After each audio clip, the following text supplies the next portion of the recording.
Terima kasih Anda kembali bersama kami pemirsa dan kali ini kita akan mengulas terkait dengan Menteri Keuangan Sri Mulyani Indrawati yang melaporkan utang pemerintah per April 2024 menyentuh 8.338 triliun rupiah.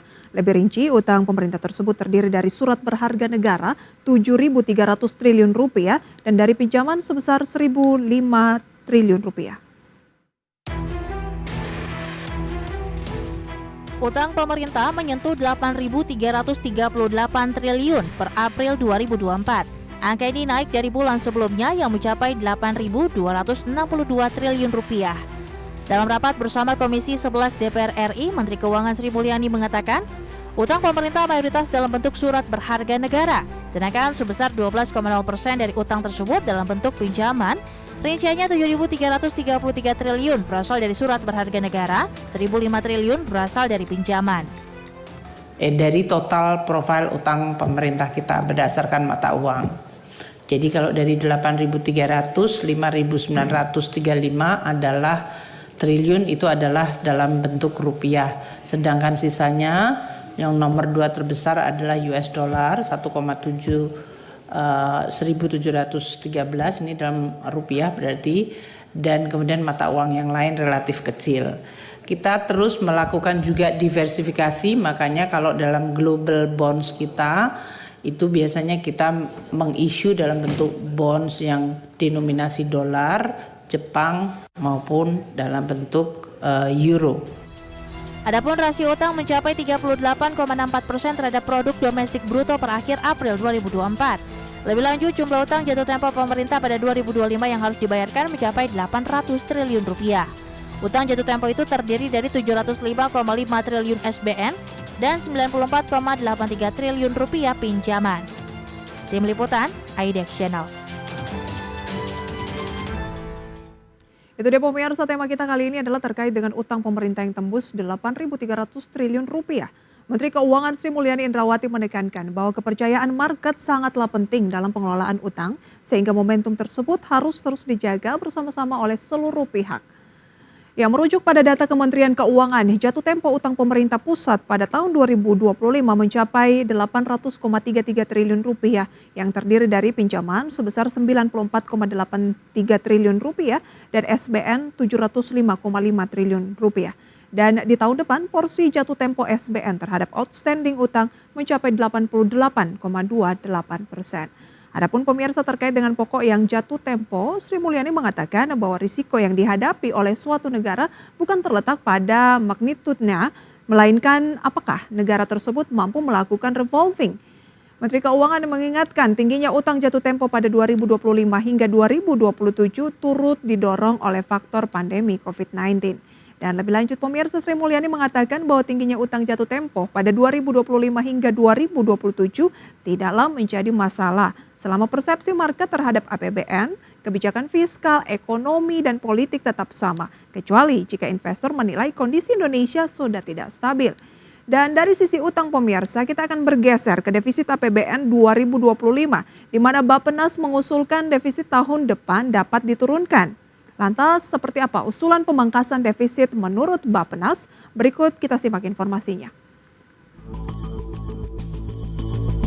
Menteri PPN atau Kepala Bappenas Suharto Manoarfa menyinggung soal kemungkinan anggaran subsidi pada APBN 2025 dipangkas untuk menekan belanja pemerintah. Suharto mengatakan ini merupakan salah satu cara untuk menekan defisit anggaran di angka 1,5% sampai 1,8% pada APBN 2025. Karena itu kami berharap Bu Menkeu dan bukan dari Komisi 11 kalau memang itu disepakati kan defisit itu bisa lebih turun lagi Pak Dolfi antara 1,5 sampai dengan 1,8 sehingga ada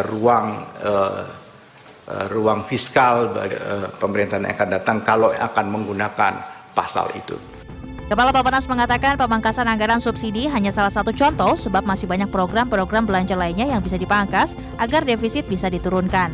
Selain itu, Kepala Bappenas menyebutkan cara lain untuk menekan defisit dapat dilakukan dengan meningkatkan penerimaan negara lebih besar dari yang direncanakan. Tim Liputan, IDX Channel. Menteri Perencanaan Pembangunan Nasional sekaligus Kepala Bappenas Suharto Manoarfa mengusulkan untuk menurunkan angka defisit 2025 di kisaran 1,5% hingga 1,8% dari PDB. Ya, pemirsa, menurut Kepala Bappenas, untuk mencapai target defisit tersebut dapat dengan pengurangan pada pos belanja setidaknya 1% atau sekitar 230 triliun rupiah dari total APBN 2025. Dan terkait pengurangan pos belanja, ia pun menyinggung soal kemungkinan anggaran subsidi pada APBN 2025 dipangkas. Karena ia menyebut anggaran belanja pemerintah untuk subsidi selama ini porsinya cukup besar dalam postur belanja pemerintah. Meski demikian, pemangkasan anggaran subsidi disebutnya hanya salah satu contoh, pemirsa. Sebab masih banyak pos-pos belanja lainnya yang bisa dipangkas agar defisit bisa diturunkan. Selain dari sisi belanja pemerintah, Kepala Bappenas juga menyatakan pemangkasan defisit dapat dilakukan dengan meningkatkan penerimaan negara yang lebih besar dari yang direncanakan. Adapun usulan Kepala Bappenas ini untuk pemangkasan defisit baik melalui pos belanja atau penerimaan dimaksudkan agar pemerintahan yang baru pada tahun depan ini memiliki ruang fiskal yang lebih longgar untuk menjalankan programnya. Meski demikian, Kepala Bappenas menyatakan bahwa pemerintahan selanjutnya masih bisa mengubah APBN 2025 menggunakan mekanisme APBNP atau APBN perubahan. Selanjutnya, pemirsa, masih terkait asumsi makro tahun 2025, yakni dari sisi nilai tukar rupiah. Seperti apa perkiraan Bank Indonesia terkait posisi rupiah di tahun ini yang kita tahu, pemirsa, saat ini sudah mencapai posisi di 16.300-an. Dan berikut informasi selengkapnya. Gubernur Bank Indonesia Peri Warjio optimistis nilai tukar rupiah akan menguat di tahun 2025. Ia memproyeksikan rupiah berada di kisaran 15.300 hingga 15.700 di tahun depan.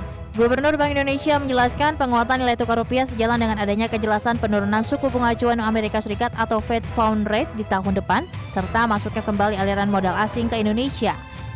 Nilai tukar rata-ratanya 15.300, 15.700, tentu saja perlu kita diskusikan kecenderungannya apakah lebih ke batas atas, tentu saja nanti bagaimana impact-nya atau pengaruhnya terhadap fiskal.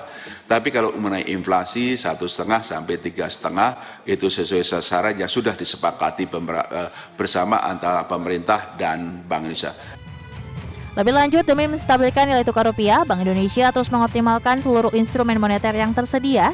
Instrumen-instrumen moneter tersebut termasuk melalui penguatan strategi operasi moneter pro market dengan mengoptimalkan instrumen SRBI, SVBI, dan SUVBI. Tim Liputan, Haidek Channel. Gubernur Bank Indonesia Peri Warjio optimistis nilai tukar rupiah akan menguat di tahun 2025. Rupiah, pemirsa, diproyeksikan berada di kisaran 15.300 hingga 15.700 di tahun depan. Peri Warjio menuturkan ada 4 faktor yang diperkirakan bisa membawa nilai tukar rupiah ini lebih baik, yakni kejelasan mengenai besaran dan waktu penurunan suku bunga Bank Sentral Amerika Serikat atau Fed Fund Rate. Kemudian, suku bunga saat ini yang cukup menarik sehingga imbal hasil untuk investasi juga diperkirakan akan semakin bagus. Selanjutnya, faktor terkait prospek positif ekonomi Indonesia termasuk pertumbuhan ekonomi, inflasi, dan pertumbuhan kredit sehingga bisa memberikan daya tarik untuk masuknya aliran modal asing ke dalam negeri. Faktor lainnya yakni komitmen Bank Indonesia untuk menjaga stabilitas melalui koordinasi dengan pemerintah, termasuk untuk memberdayakan peraturan pemerintah tentang devisa hasil ekspor sumber daya alam.